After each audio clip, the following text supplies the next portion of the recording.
Good morning. Good to be with you again. I'm here in the London Borough of Southwark with my good friend Daniela Paiva, who is a journalist and passionate foodie. Today we're going to be talking about a Brazilian dish because Dani is from Brazil. She's from Distrito Federal, Brasilia, capital, which is, by the way, an unusual city built like an aeroplane by Nehemiah with drooping wings. And the addresses of people's houses are like Super Block 3, District 3Z. It's very weird. It's all numbers. But anyway, it's a lovely city. So, Daniela, thank you for having me over to your apartment. Thank you for coming. It's a pleasure. One of the things that I was so interested about Daniela, first of all, was this cookbook that she showed me, written by her grandmother, Daniela Paiva, who's from Goiás Velho, in the state of Goiás. And it's really interesting. And before we get to the dish, I'd like Dani just to show us a little bit about this book, because it really is very, very special, I think. Okay, so this is my grandmother's book. We made it for her 19th birthday. Wow. And we gathered her, it's called Memories, Creations and Transformations. That's a little bit how we translated. So we gathered her recipes and told stories about the recipes. And we also, so the book is divided in classic recipes, her recipes, from the classic recipes from the family, her recipes, and what her cooking inspired us. I think it's wonderful, and as I look through here, I see many different classics, and I really hope that one day that Dani publishes this, because I will love to buy it. So, before we talk about the dish, I understand that you've created a business around food, a website. Can you tell us a little bit about that? Yes, so my venture is called Cooking News Stories. This is a platform for food and culture to bring people together. So what I want to do is to inspire people to use food as a tool to meet other people, to exchange culture, to learn, to grow together. So this is what we do. We are currently renovating our website, so there will be a new website coming up very soon, and we are on Instagram, Facebook, and Twitter, sharing our ideas, our love, our passion for people to get inspired and get together and share their stories. Sounds good. I think it's Cook NST on Instagram, is that right? Yeah, perfect. Yeah, it's short for Cooking News Stories, so it's Cook NST. So now, let's talk about a real classic dish. I mean, Dani is an amazing cook, and I wanted to show this particular dish because it's quite similar to our Crème Caramel, only way better. So I want you to imagine that you've just had an incredibly amazing main course in Brazil. The sun's shining, you might be on the beach, could be a churrasco, which is a barbecue, or it could be the mighty feijoada that this channel has described earlier. And then you want something full, creamy, to slide down your throat in a delicious way. And guess what? Here it is, Pudim de Leite. Pudim de Leite. Now, let's see. Okay, I don't know. Let's get a bit closer. That's good. They're tilted a little bit. There we are.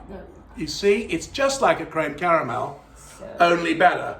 We will be tasting this on your behalf after we've described, or Dani has described how to make it.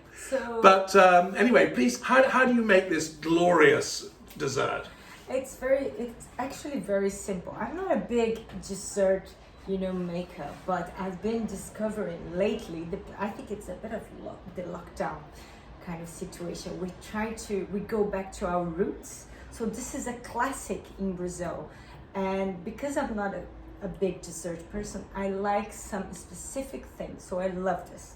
So the recipe is surprisingly easy. So this is the second time that I make, so we have to see if it's good, but it takes... I'm very confident, by the way. It takes 3 eggs, 1 condensed milk, 1 tin of condensed milk. About 400 grams, right? Grams, yeah. And then 2 tins or 800 grams of milk. So I think the secret of this recipe is the quality of the milk. So this has to be whole milk. Whole milk, right. Milk. Organic whole milk. Organic, really nice. Yeah. So you blend it, use a blender, you blend it everything together. Then you make the caramel separate. The first time I did it, the recipe that I had 2 cups of sugar and 1 of water. This time I did a little bit different because I don't like things very sugary. So I put 1 cup of sugar and 1 cup of water.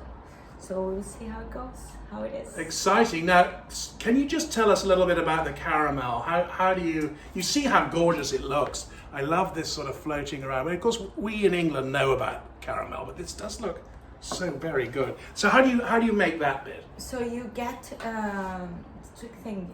It's kind of funny because I didn't expect the whole process how it happened. So you get it in a pan, you get the sugar, and then it starts to melt by itself. What kind of sugar though? I just use normal crystal sugar. Normal. Really? Yeah, I do. Not like brown or I didn't muscovado? No, just normal crystal sugar. And then just let it melt. Right. Then once it turns brown, you add a cup of water. That's all it is.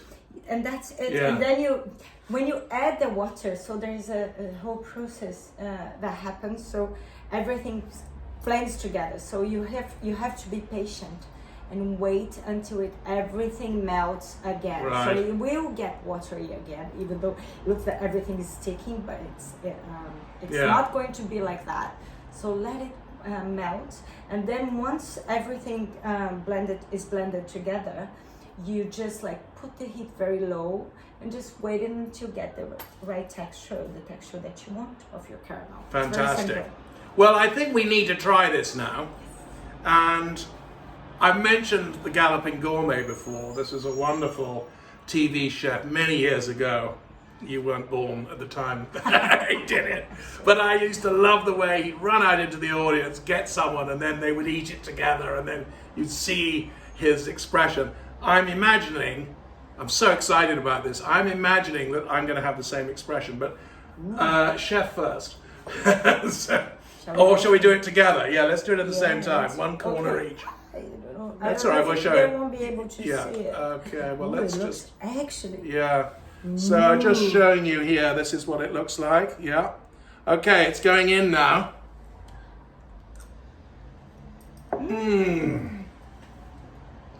Oh, it's so creamy and fuller than crème caramel. I really like this. This is not a difficult dish to make. It's so good. And it's creamy, but it has... That's the secret. It needs to have some air inside, so it is a bit fluffy on the inside. Yes, no, that's true. Because if you see that here, there is some. It's rather like this sourdough I endlessly go on. You can see some air in the middle. Yep. So if this was a piece of bread, I'd say that's got good crumb, so it's got some air in it.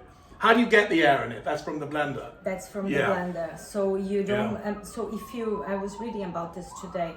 If you blend it with your hands, and then you will take off the air, then you get just the cream. Oh, if you I see. use the blender, there's going to be some bubbles on the inside, and that's what you want.